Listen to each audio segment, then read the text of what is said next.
Can't even see that as pineapples. What's going on, guys? Welcome to day 4 of Animus. Oh, boy, did a lot of things happen that I was not expecting today.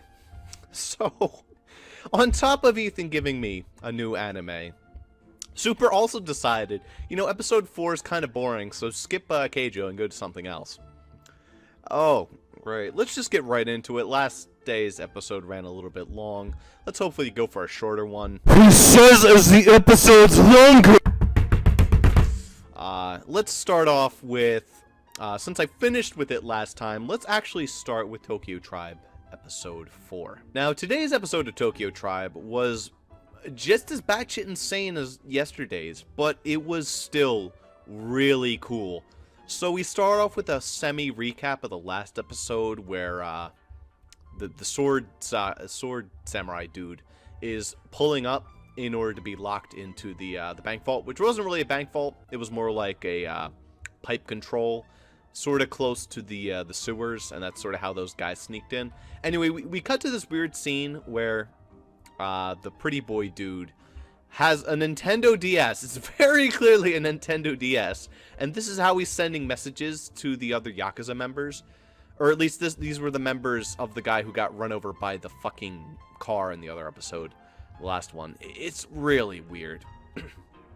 Anyway, so all that's happening. There's a typhoon about to hit the town. That's great.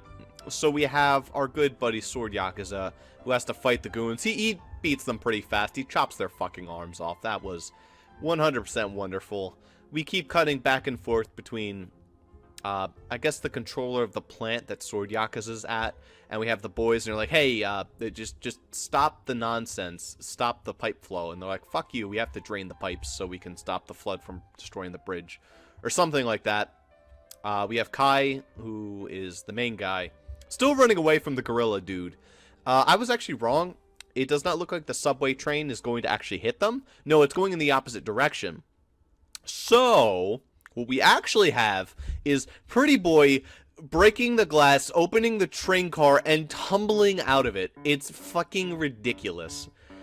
So now we have Kai running, Gorilla stomps him, and he's about to get gutted by Pretty Boy. But then Sword Yakuza comes out of nowhere, shoves a sword through his chest, and the two of them sort of escape together by working together, Sword Yakuza and Kai. But then they just get blasted by the fucking water chute that just comes blasting out from the drain that has been unvalved, uncorked.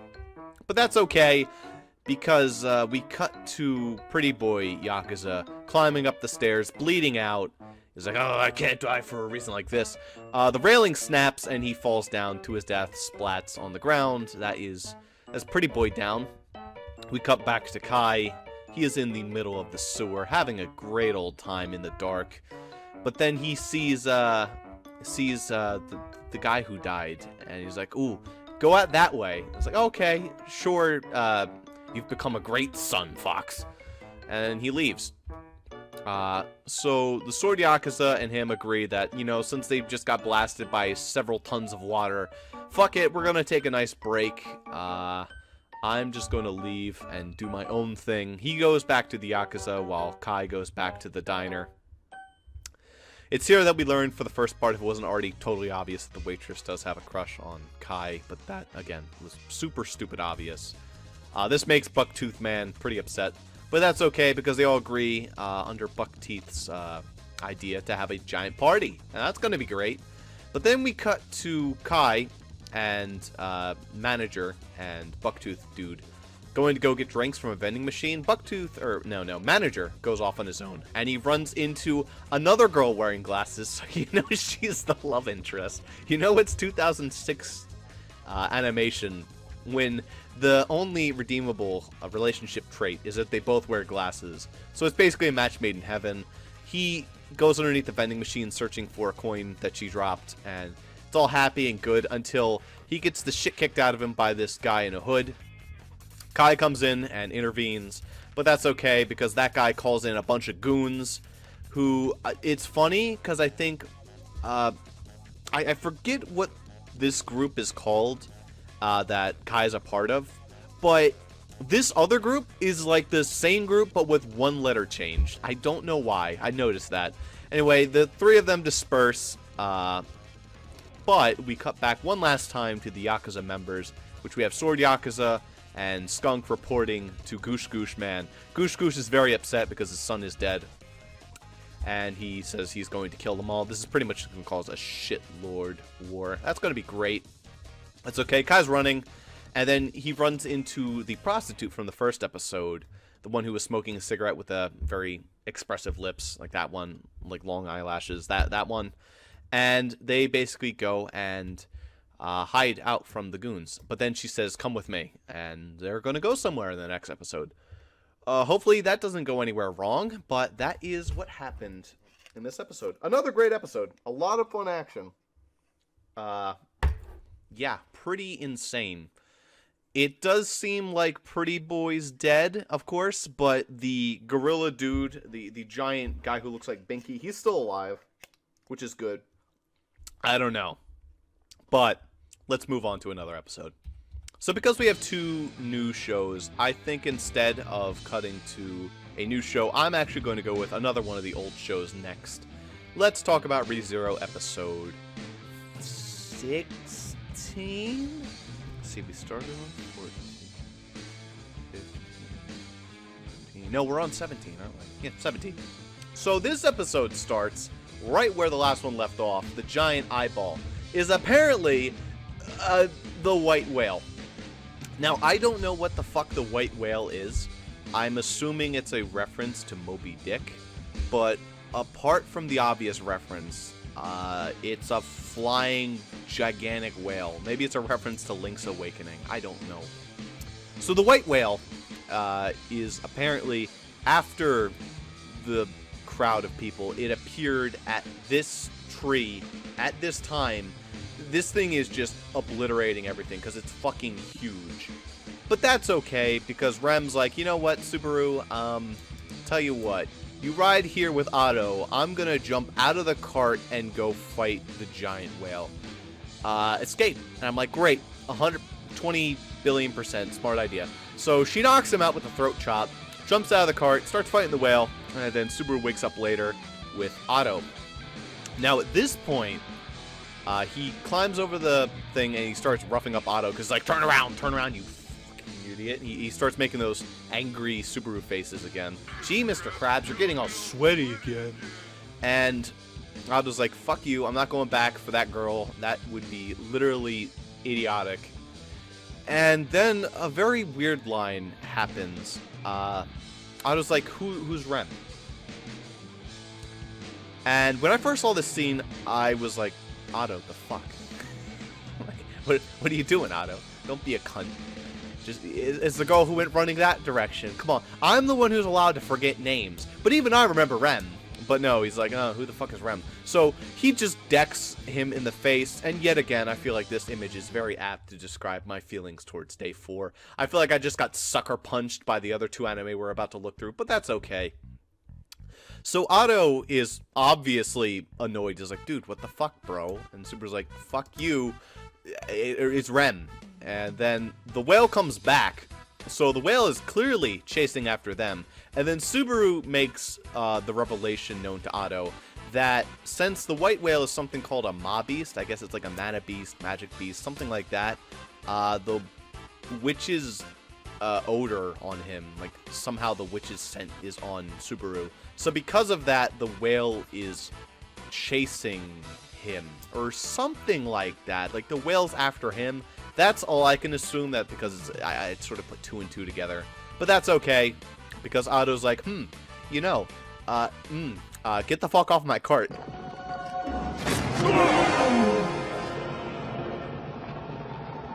Long live the king.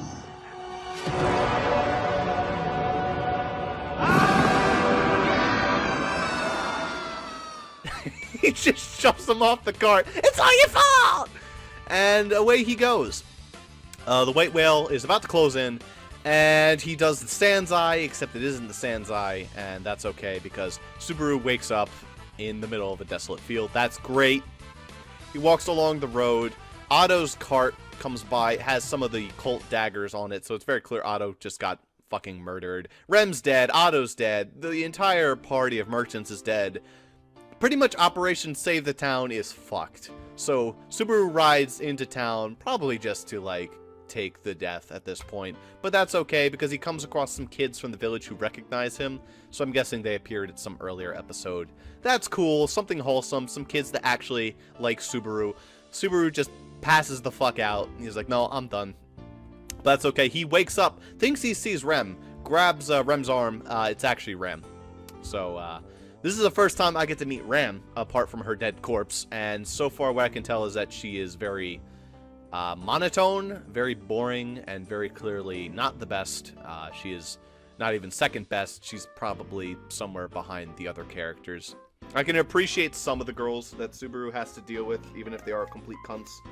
Like the green hair one, I kind of like her, even though she seemed like she genuinely wanted to help him, but she just chose not to. I like Fellis, does that count?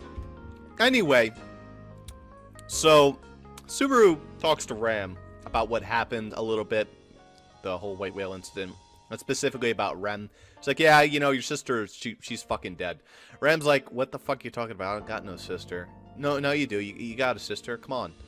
Yeah, it's right there. Come on. It's your sister. So he storms off because she's like, no, fuck you. It doesn't exist. They go into Rem's room that used to be at the palace, and she's like, nope, does not exist. That's okay. So he goes off.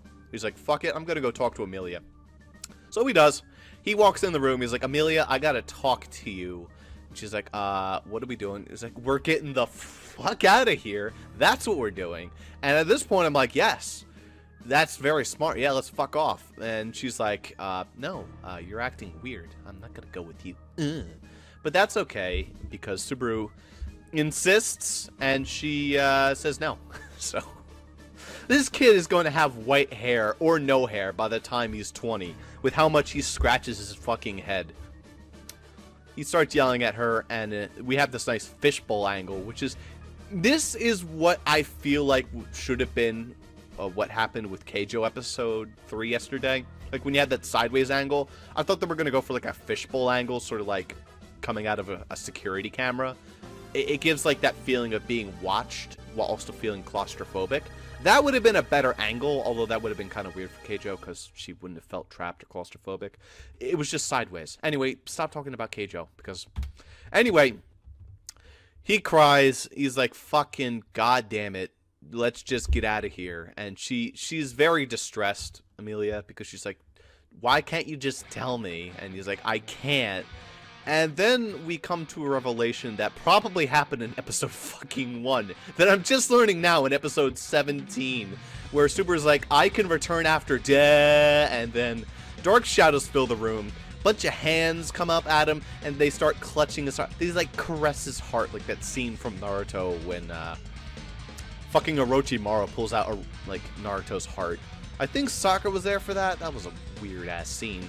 So he's like, huh, well that was different. Usually it just makes me vomit. And then he goes to Amelia. Amelia collapses on top of him. She's bleeding like it's nobody's business. So apparently, because he revealed this secret, or tried to anyway, Amelia just died. So that's extra fucked. Not only does he have the ability to go back in time and just get shit on from all angles, but,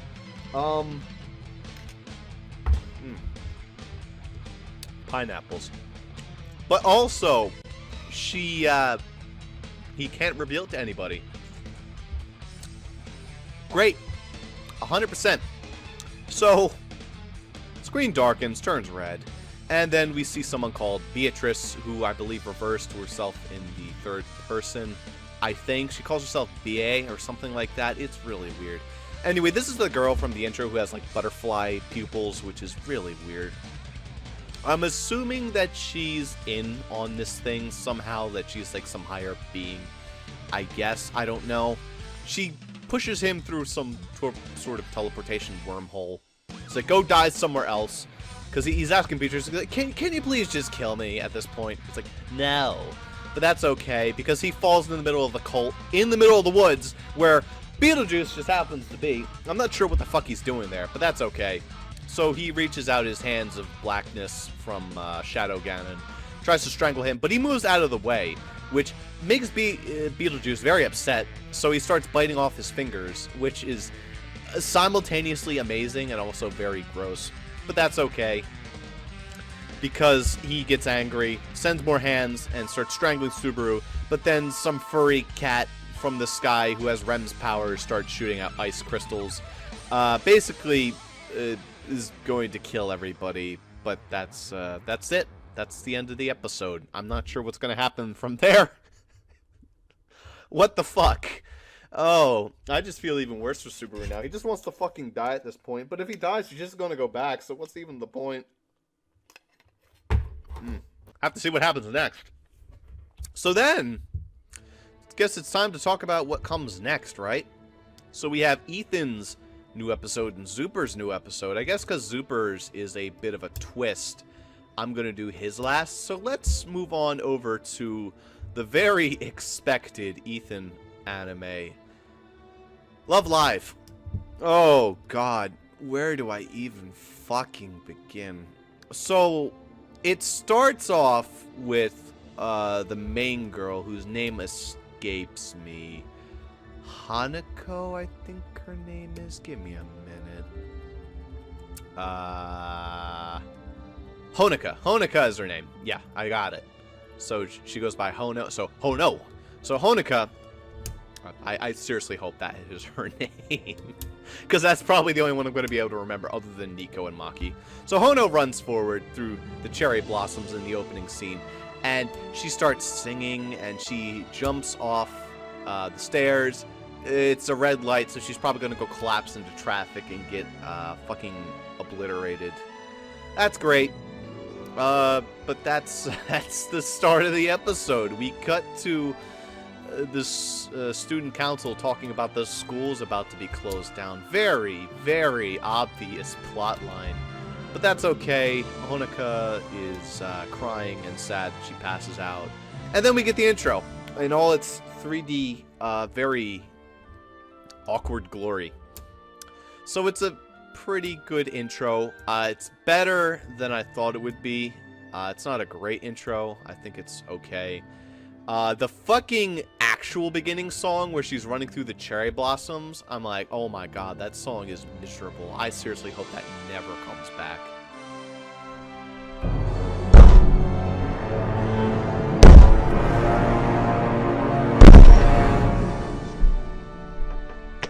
Anyway, so we get past the intro with all the cute characters huddling in the grass together, which I don't know what school would ever allow this to happen. I mean, I guess it's okay. Anyway. Oh, I just realized Nico's with Maki. Oh, that's cute. Anyway, so Honoka wakes up in the nurse's office, and she's like, oh, it must have all been a dream, so she just starts skipping through class. I'm getting very Yui vibes from Honoka. It's great. So she sees the school closure sign, and she goes back into depression. She's like, oh, fuck. Do you guys not understand? I didn't study at all, and I'm going to get shit on by exams to enter a new school. But then they're like, you idiot. It's until we graduate from high school, so stop being an idiot. She's like, okay, I guess I feel okay now.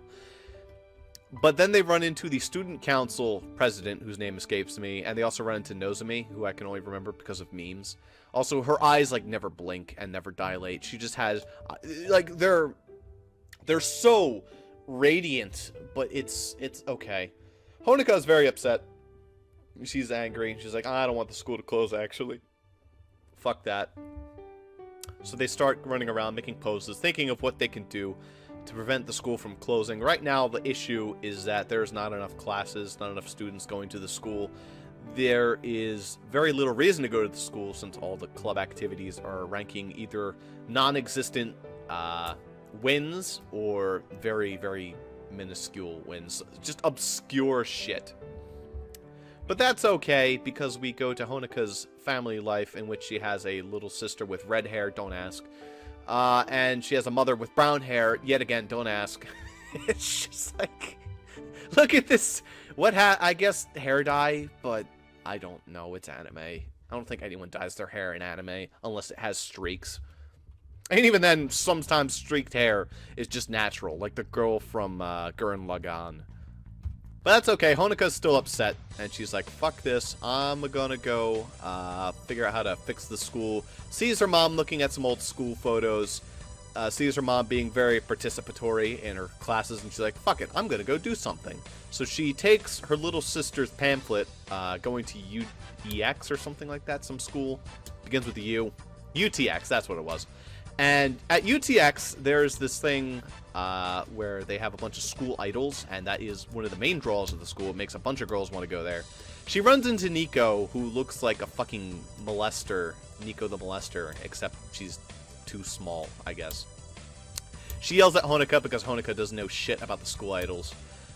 But then the school idols start dancing in a very forgettable song number, but that's okay, all the girls are very happy. Honoka stumbles off and she's like, this is the greatest idea I've ever had. Hey girls, let's start an idol project. And they're like, fuck no. Specifically the one girl, she's like, no, definitely not. The one who looks like Nozomi, but isn't Nozomi.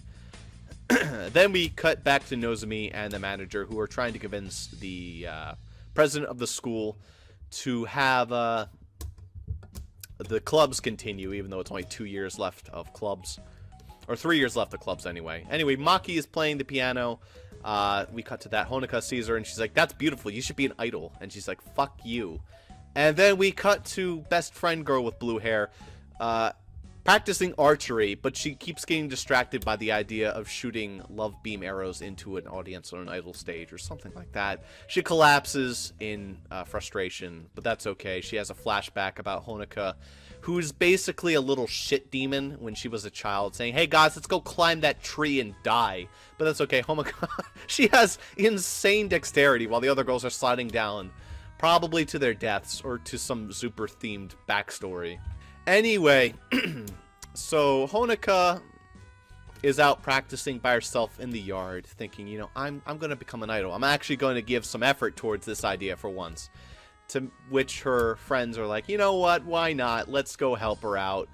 And they bring this before the council, which is, of course, just head student council president and Nozomi. Like, hey, we're gonna form an idol club. And she's like, no, you only have 3 members. Yeah, but the other clubs have only less than 5 members. Yeah, because they had more when they formed them. But we want to help the school. No, you can't help the school. Fuck off. So then they go fuck off, but that's okay, because we get the song dance from the beginning of the episode out of nowhere. This just feels like something out... I can't even begin to describe how awkward it is. She jumps down, she slides down the railing into 3D animation, dodges cars, and then she just starts dancing in 3D. All of a sudden, her friends start joining in. They know how to dance, and it's just... Why? What happened? How do they know how to dance already? And then it just cuts, and that's the end.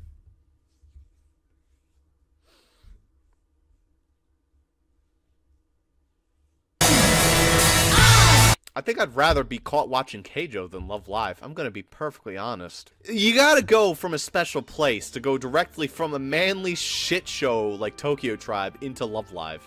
It's funny because they rhyme. One's at the complete opposite end of the spectrum. The other is just perfectly silly.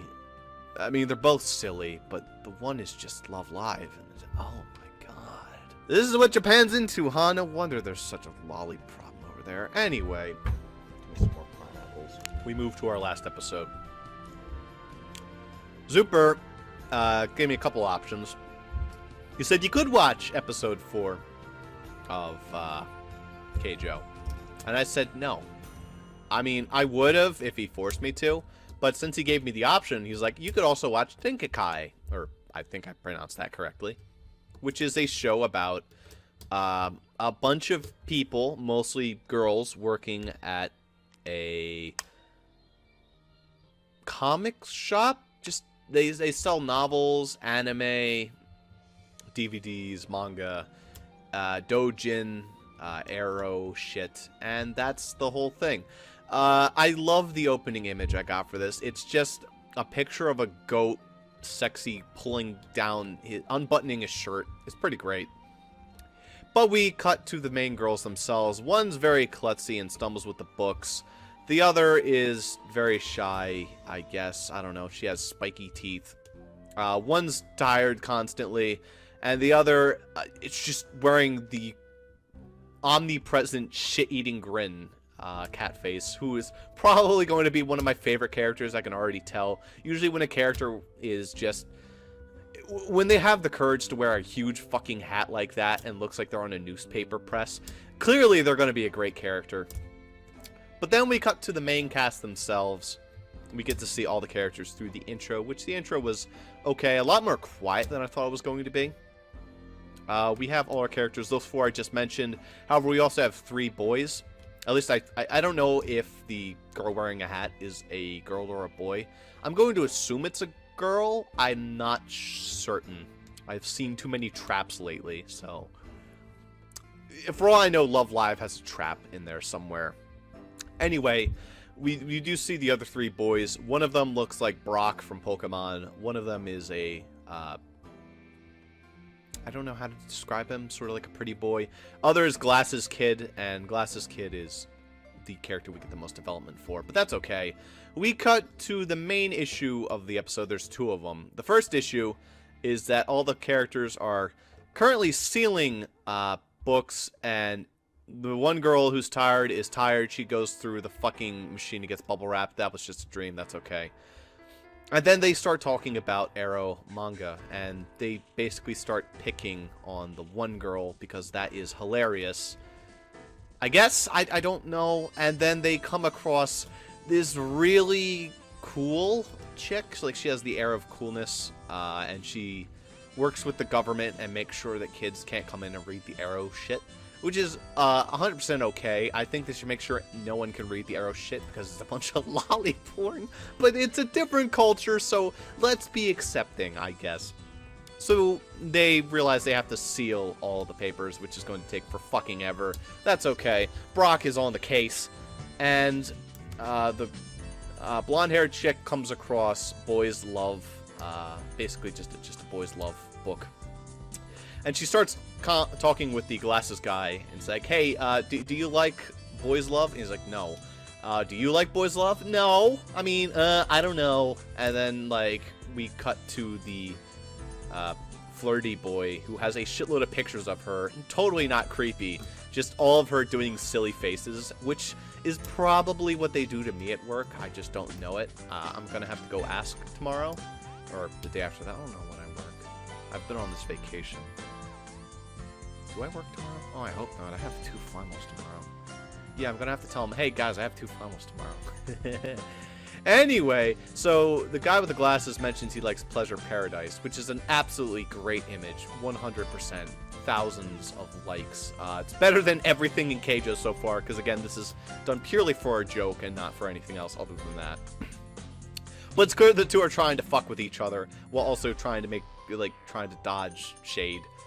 But that's okay. We cut to the real major plotline of the first part, which is the holding of this thing called, what's it? I forget what the guy calls himself, but it's Brock, and Brock has this sort of gift to look at people and decide, I know exactly what manga you're going to like based on how you look, which is a little strange. I guess it's also based on how they talk. Weird. Very weird. So Brock hands this one kid who looks very clean, very simple, very girly. Hands her with short hair, nice little button-up. It's like, here's a book of boys' sports where they all wear short shorts, and I think it's Arrow. I'm not sure. I think it is. And she decides this is absolutely amazing. Starts handing books to the other people, and they're like, this is amazing. I'm pretty sure one of them said, my 70-year-old sister is attracted. Something like that, which is really funny to me for some reason, because I can't imagine anyone has that as a fetish. Despite the millions of fetishes out there, I don't think that one exists. Prove me wrong. But then we cut to the government worker from the earlier in the episode, and she also wants to get an Arrow manga. And he decides that for her, it's the Garden of Ottomen, which is very clearly Zuper's OC. For real this time! You can't lie! That's your OC, Zuper, except with like a smile, and another guy who is just ripped and muscled. So Zuper's OC mixed with the other guy. This is going to be the best. If I can figure out how to Photoshop this, this might just be one of the best things I've possibly found from the show immediately. It's great. So she loves it, and blonde-haired girl embarrassingly says, "Oh, government worker, you're an arrow lover too?" "Well, I am too." I'm not sure if she actually is the blonde-haired one. I think she's just trying to make her not feel so bad.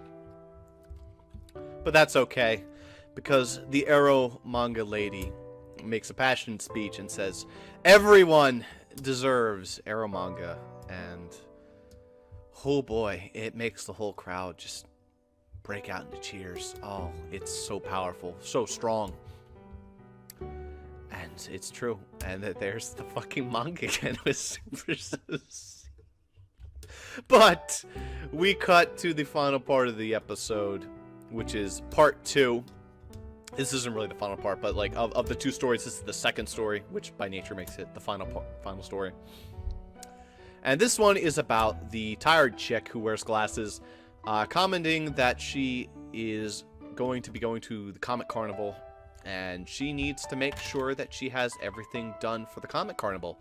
She writes manga, and she needs some help. So, Glasses Dude and Blonde Girl are like, "Hey, let's go finish this manga." So they do.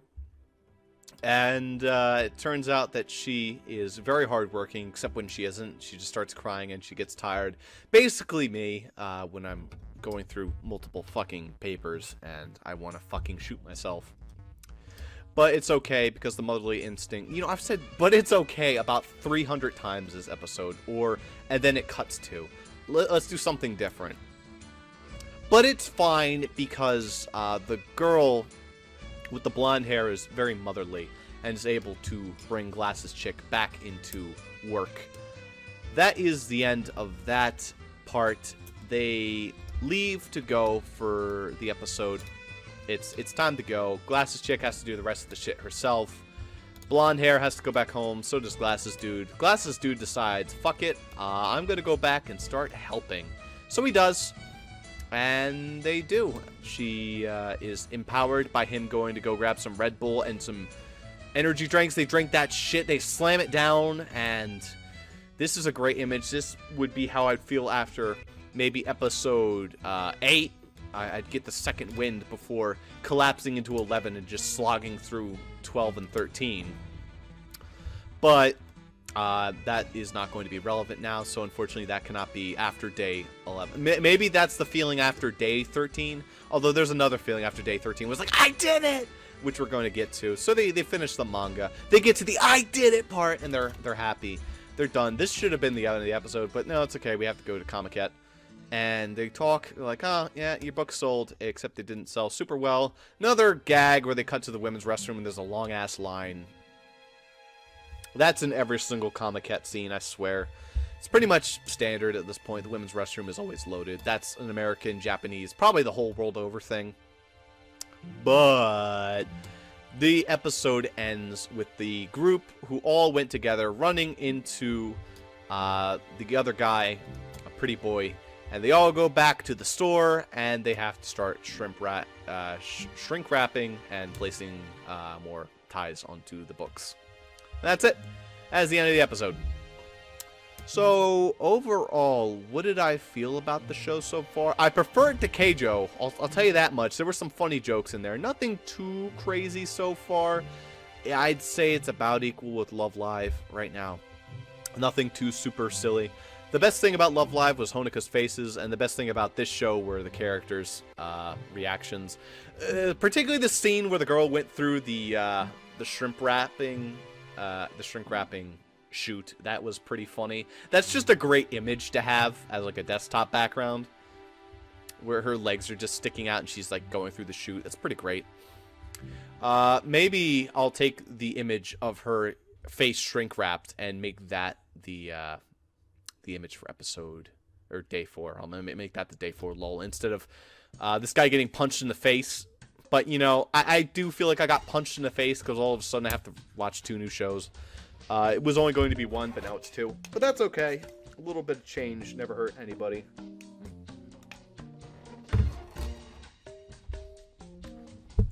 So, I'm going to like seeing what happens next. I can only assume that Subaru is going to probably die and reset again. I can only assume that Honoka is going to be able to get all the idol girls together, or at least we'll get a part of the group. Not sure how long it's going to take before all the members assemble, but she might get some of them. I'm going to assume that in the comic store, nothing major is really going to happen, no running plot lines, so it's just going to be them enjoying the experience of working for a comic store. And I'm pretty sure that in Tokyo Tribe, I don't even know.